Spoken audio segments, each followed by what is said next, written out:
Hello and welcome back. Always happy to have you. As we get used to do this together, we always start with certain topic, talking about what we're going to do together. Then we start talking about our lecture. Uh, Based on what we do together in the last lecture, we started talking about behaviorism as one of the most important approaches in political science. But before talking about the second part of behaviorism, I wanna to tell you one important thing I've read recently. There is a new theory called the TOC, Theory of a Change. This is one of the most important theories that relevant to political science and sociology. It's talking about how human beings, how youth exactly can create a huge change in community. So please try to read about this theory. This is one of the most important, interesting theories I've read recently because it spotlights more and more about the huge and important role that youth can do in changing their communities. It talks about how initiatives, how advocacy is important, and how we can link all these efforts with real serious change in the community. In a way or another, it's a new face of behaviorism because both of them are concentrating on the role of a human being. Back to the course together, we are going to talk about the second part of behaviorism. And as we talked about when it started, the core thinkers, the core ideas, today we're going to discuss another level of behaviorism. We're going to talk about the core features. We're going to talk about the theme of behaviorism. We're going to talk about what are the core criticism that behaviorism faced as any other approach. Definitely, we said that any approach, any theory, any idea in this world face people who do support the idea, others who do criticize it. So start with talking about the core features of behaviorism. If we go thoroughly the various aspects of behaviorism, or behavioral approach, whatever you want to call, one thing that we will see very clearly, one thing will be very explicit to us, that this approach is very remarkable with certain interesting features. Let's talk about some of these features and let's talk more and more about some thinkers spotlighted these features.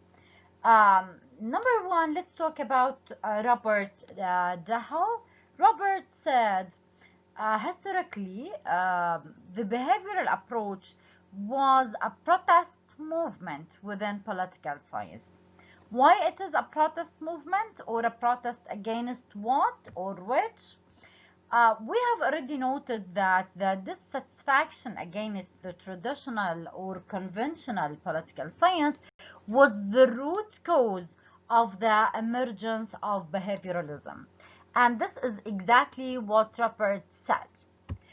Go for another kind of aspect of this feature. It was strongly and very legitimately felt that conventional way of analyzing political science was quite insufficient to meet the requirement of the new era or the new age. It was not even capable to analyze and translate the new facts into data. What was the requirement of the new age, for example? In that time, definitely the new age, we are talking here about the 20s, 30s, and the last in the last century. Certain elements relevant to economic, to cultural, to the new structure of classes inside the community. The core feature of behaviorism here spotlight on the idea that a fruitful analysis of political science must be based on an advanced scientific method. Otherwise, it would not be possible for the discipline to draw attention of policymakers and serious actors. It is very important to change the way that they used to see things in. Taking into consideration all the innovations, breakthroughs, the amazing achievements that were taking place in that time, considering the social science, sociologists' achievements, economic changes, the changes in cultural background, all these formula make it impossible actually for the traditional method of analyzing political science to be capable to go on and analyze things as it used to. The advantage of this feature also give more privilege for the thinkers to deal with things in a different way and in a higher level of analytical thinking. This advancement in the application of technique drew the attention of many people, and the importance of these subjects were increased. Political scientists also fell in the line. They expressed their dissatisfaction against the traditional approach, and they resorted to empirism.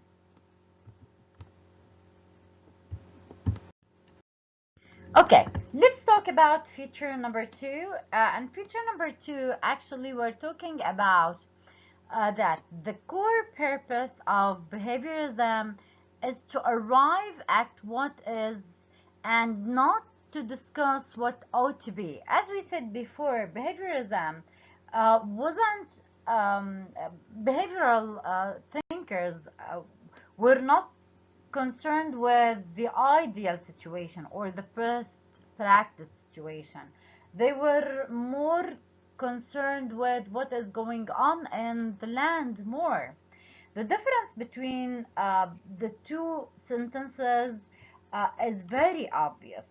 When behaviorism is so concerned with what is going on, like what are the core economic elements, for example, who are the core actors in the political track, how governments practice, who put policies, etc., etc.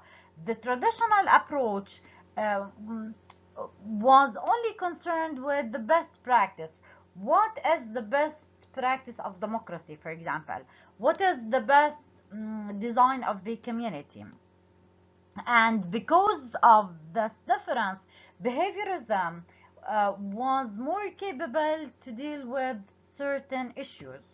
In order to find out what is necessary to be pragmatic and empirical and not to be normative.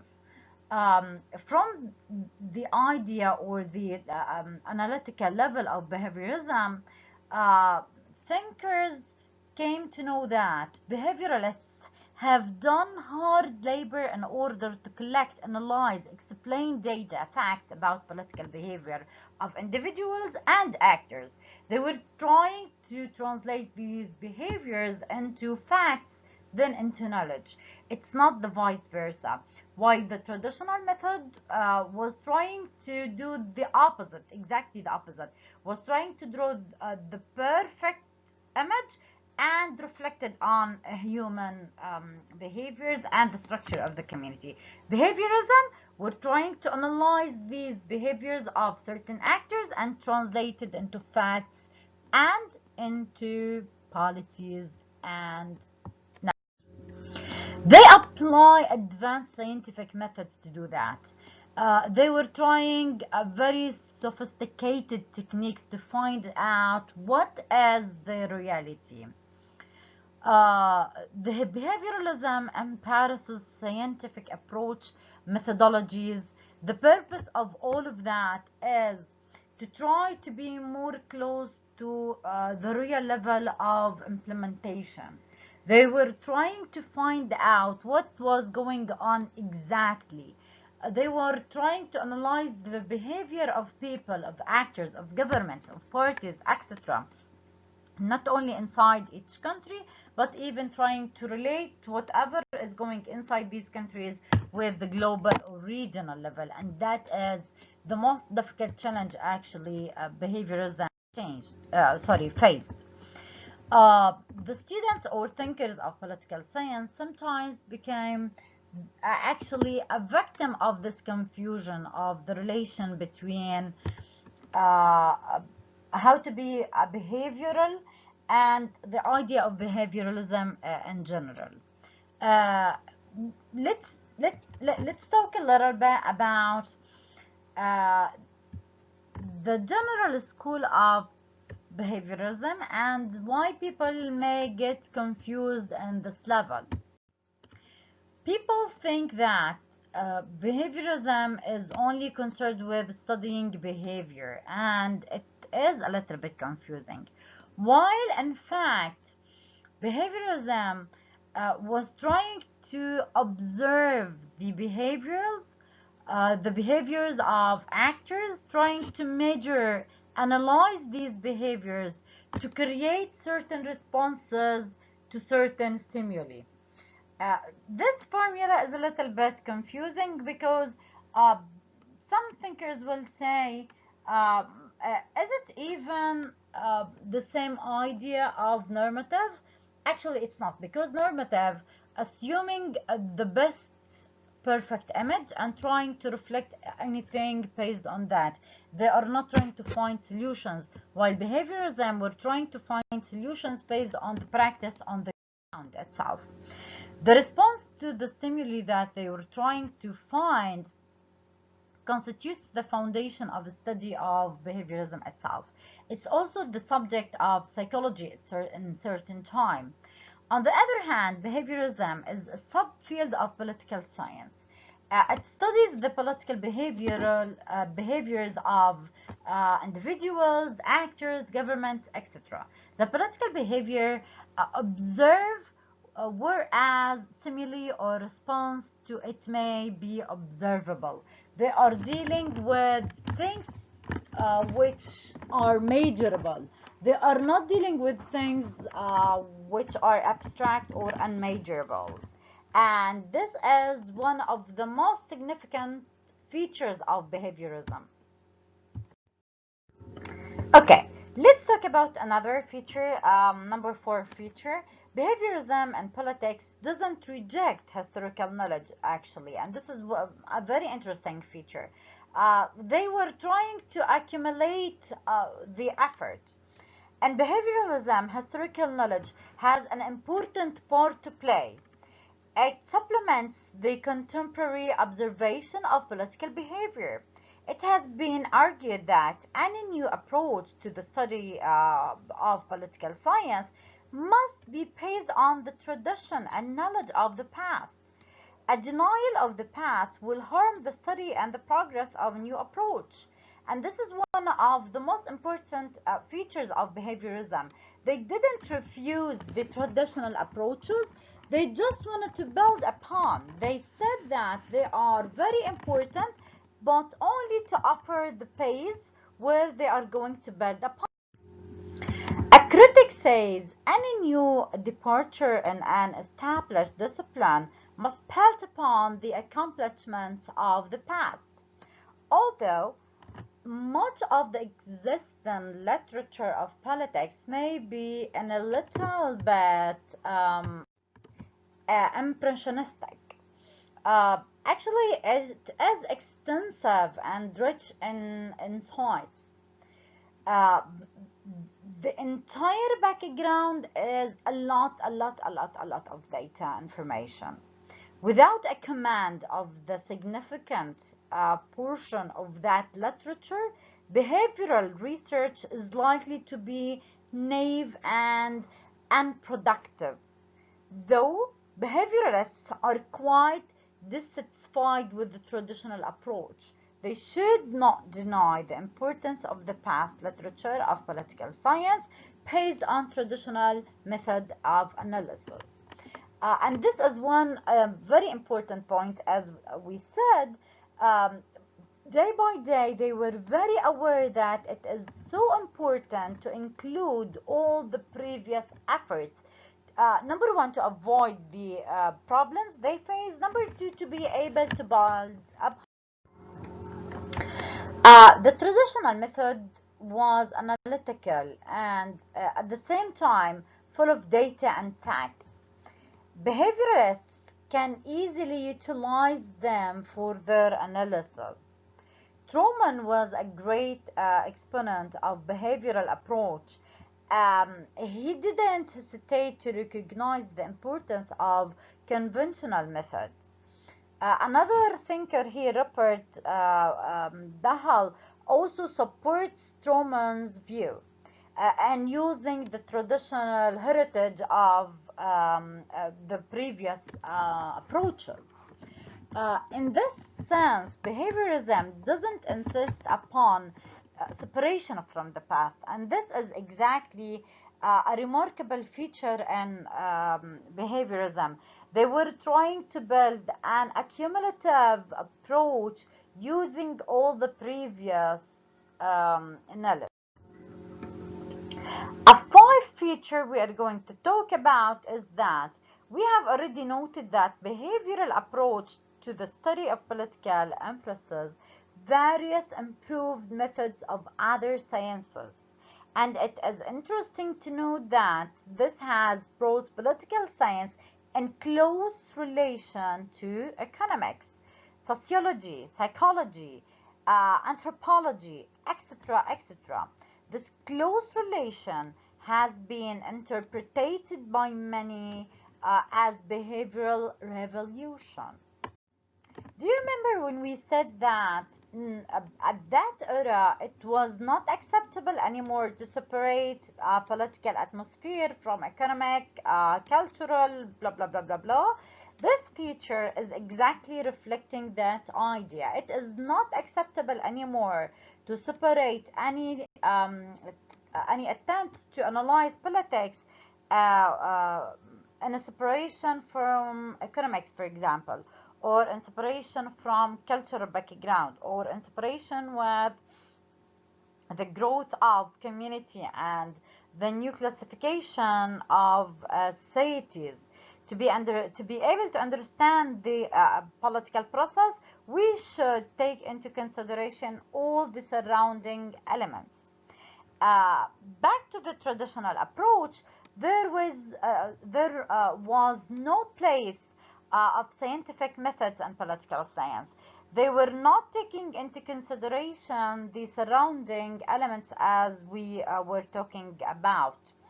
The revolution can also be called a type of unity between political science on one hand and other sciences such as sociology, economics, psychology, etc., etc., on other hand.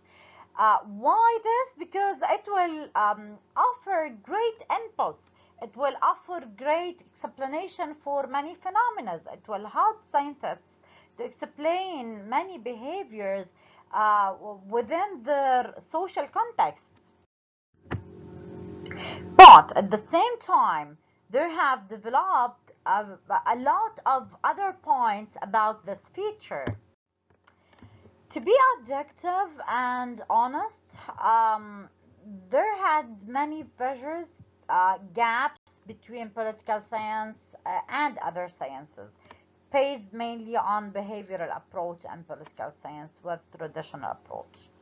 Though it has been suggested that behaviorism must recognize the importance of historical knowledge, the glaring differences between two cannot be denied. It's like there is a huge difference between build upon something and follow their methods and techniques, because one important question was how who did collect these data, what was the method of collecting, to which distance these data and information are accurate, are not abstract, for example. These questions make it a little bit difficult to build a smoothly accumulative effort on this track. Moving to a new feature, behaviorism makes political science as a comprehensive subject. Behavioralists don't stop by collecting data and facts. They go beyond this point. They were trying to use these data, facts, information, translate it, analyze it, and raise the level of importance to change it into knowledge by testing these information, trying to create certain conclusions, certain suggestions. As we do remember together, the key function of behaviorism is to create solutions to certain problems, phenomena. So they were trying to build a track of creating knowledge, solutions, and suggestions. The data and facts they collect are not particular. They relate to all acts and elements of communities, societies. They also related to all facets of governmental activities and policies. When the policies are implemented, behavioralists collect data in relation to political behavior of persons, voters, parties, etc., etc. We find the following observation of a well-known critic, which is as following: behavioralism calls for a closer attention to methodological analysis, to problems of observations and verifications, to the task of giving operational meaning to political concepts. Uh, it also to quantification and testing, to eliminating productive interventing variables. What does this mean? It is giving a new description of behavioralism. It has been claimed by behavioralists that this approach provides a clear, scientific guideline to the study of politics. Not only this, behavioralism doesn't like to fragment the subject. It treats it in a comprehensive way. Apparently, political science is associated with only political facts and behavior, and it has no relation with other subjects and various manifestations of government. But broadly speaking, political science cannot be separated at all from other social sciences and even various branches of government. Uh, this is a little bit confusing because some are saying let's link political science to everything around. Others are saying no, let's deal with political science in a separate way. Actually, this argument is still working till the latest years of the last decades, because the shape of the word wasn't even shaped in a final way, and many thinkers were arguing on how to establish great and good tool to analyze life of political science in general. Okay, uh, feature number 7, behaviorism is not based on speculation. What it says everything is based on facts and data. One may not agree without the conclusions, but the behaviorists are helpless because their conclusions are based on data. So behavioralist is different from speculative subjects. It has no association with moralism or normative approach. Behavioralist claims that he doesn't say anything on the base of his liking or disliking issues. And this is a little bit confusing because, to be honest, it's not easy to separate ourselves from what do we like and what we dislike, or to be very objective towards cases we do have certain linked with. Feature number 8, behavioralism, positivism, and empiricism are closely connected to each other. In fact, it's very difficult to analyze behavioralism without empiricism and positivism. Behavioralism is connected in a way or another with these two ideas. Empiricism means verification of statements and conclusions by empirical data and facts. If any statement fails to stand the test of data or verification, that is subject of rejection, definitely. Okay, let's conclude the part of features saying that behavioralism has nothing to do with philosophical analysis of political theories. Another aspect of empiricism is experience. Experience, again, is not without data or facts. Human beings learn something from past activities, and that is what we may call experience. These experiences guide the human being through his future to predict, analyze actions and attitudes. So we can say that the two important pillars of behavioralism are positivism and empiricism. Some political scientists have expressed their reservations about behavioralists' sole dependence on empirical data and positivism. The concept behavioralism is still treated as empirical political theory. But this triple relation is very important to understand the context of the theory in general and how things progress through years. But to conclude this part, we must know that behaviorism or behaviorists were trying their best to make things uh, capable to answer serious questions and needs for the community. Okay, after that, let's talk about the core theme of behaviorism.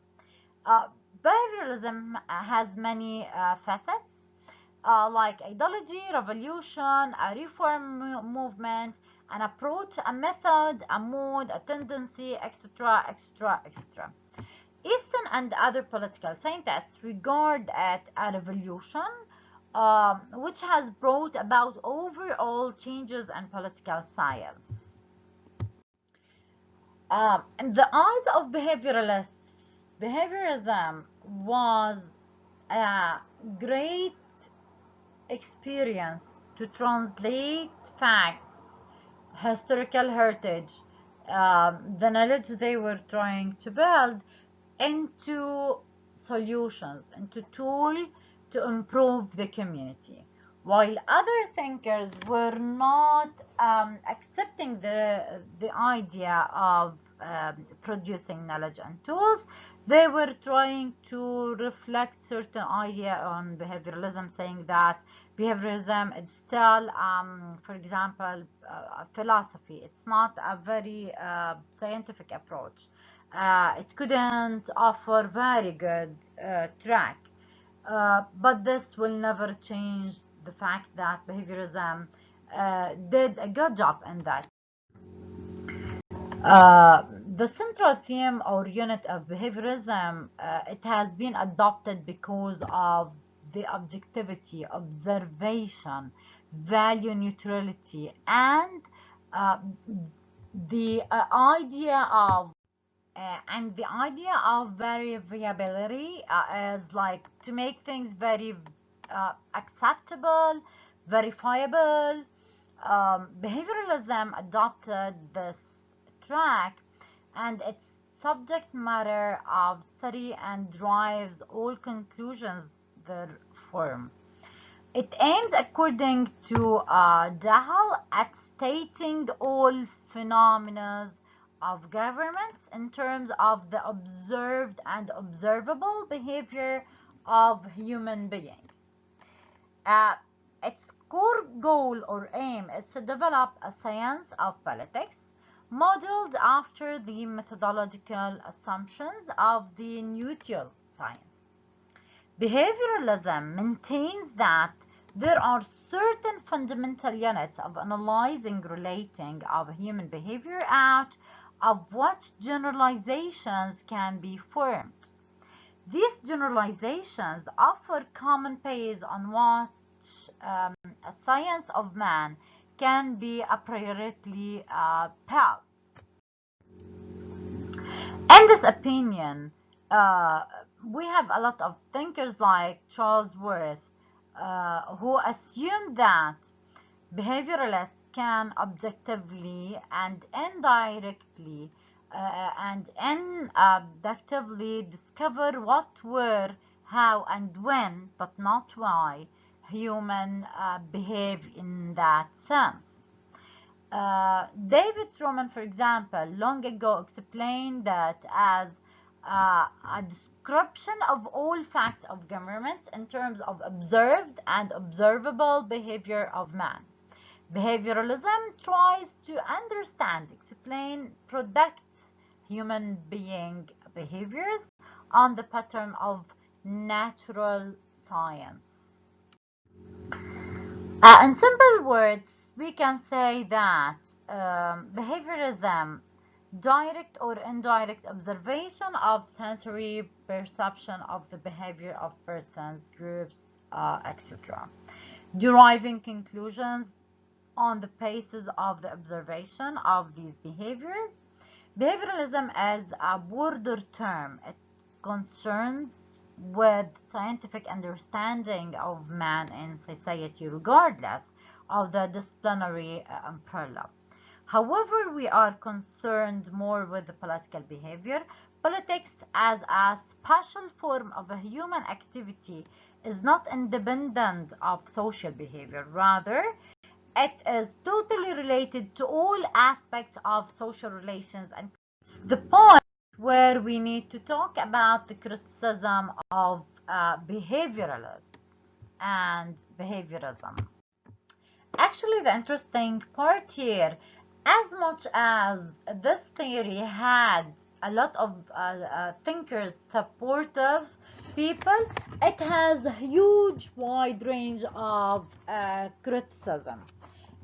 Here and today, we're going to talk about two core critics. We're not going to talk about all the criticism, but I can, for example, give you a huge reference about the criticism that behaviorism faced. We are going to talk about Christian Pay as one of the core thinkers who criticized behaviorism and his famous essay, A Critical Evaluation of Behavioral Literature. Some of the criticisms he made are as following. Number one, according to him, behavioralism is not true, or it's not a real politics. It is a pseudo-politics. In another word, it's, for example, a fake politics. In his words, he said, I would define as political all activity aimed at improving or protecting conditions for the satisfaction of a human needs and demands in a given society or community according to some universalistic scheme of priorities, implicit or explicit. Pseudo-political refers to activity that resembles political activity but is exclusively concerned with either the alternative and various elevation of a human being tendencies, feelings, emotions, or with promoting private interests. Pseudo-politics is a little bit counterfeit of politics.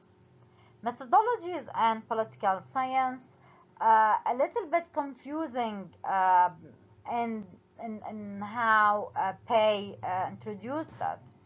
He said that behavioralism is not in this sense a real political theory. It is pseudo-politics because it aims not to offer general welfare or development of the society, but because what a person thinks or aims at that forms the core of research. Personal behavior or attitude constitutes the general assumptions, and in his point of view, this is totally refused. The approach of behavioralists towards democracy, for example, is not clear and up to the satisfaction were not capable to answer certain questions. They talk about democracy, but a very common sense idea about democracy reveals that idea of democracy is not separate from value judgment and ethical explanation. A critic observed it as paradoxical that some of the leading behavioral writers on democracy continue to write as if they want to have it both ways. Um, actually, they wanted to be value neutral and at the same time to be impeccable champions of conventional pluralist democracy. This is a grave charge against behavioralists. The answer to the following question, why democracy, why is democracy for, and what is democracy, are not available from quite huge literature of behavioralism. And this is a serious criticism for behavioralism, actually. Another thinker here is Leo Strauss, who has leveled another charge against behavioralism. He said that so far as behaviorists or behaviorism literature is concerned, it appears that behavioralists are supporters to liberal democracy. It is because they pay maximum importance to the opinion of individuals. But in ultimate analysis, it will be found that they are profoundly conservative. The American behavioralists don't want any radical change in their political system, and that was proven in behaviorism literature, because change in political system means radical revision or abolition of the existing system or structure. And this will definitely affect them in a negative way. Politics, or at any rate American politics, is and must always remain in the system of rules for peaceful battles between competing private interests, and not an arena for struggle towards a more human and more rationally organized society. Actually, the charge of Leo against behavioralism is a little bit correct. Behavioralists, after certain points, uh, they supported in a way um, the capitalist system, and they thought it is quite capable to achieve satisfying for the needs and aspirations of people. So there is no need to change. In that order, they supported the situation as it is. In order to strengthen this position, behaviorists have really advocate their standpoint towards the system, and this is a very critical point. Uh, in other thinkers' point of view, anyone who wants to achieve the best for people will seek a change forever. Behavioralism has given empirical methods, actually, tools, techniques to political science, and has made a lot of achievements. Uh, but it has led scholars to move towards sustainative areas and stable units of political life. Till today, behavioralism hasn't succeeded in achieving its mission of science of politics or science of man. but its eyes are fixed on that goal. In fact, the growth of the discipline in several ages or stages consists that they are so stuck to their core goal, but it's still not very sufficient to answer the modern demands of many aspects or sectors.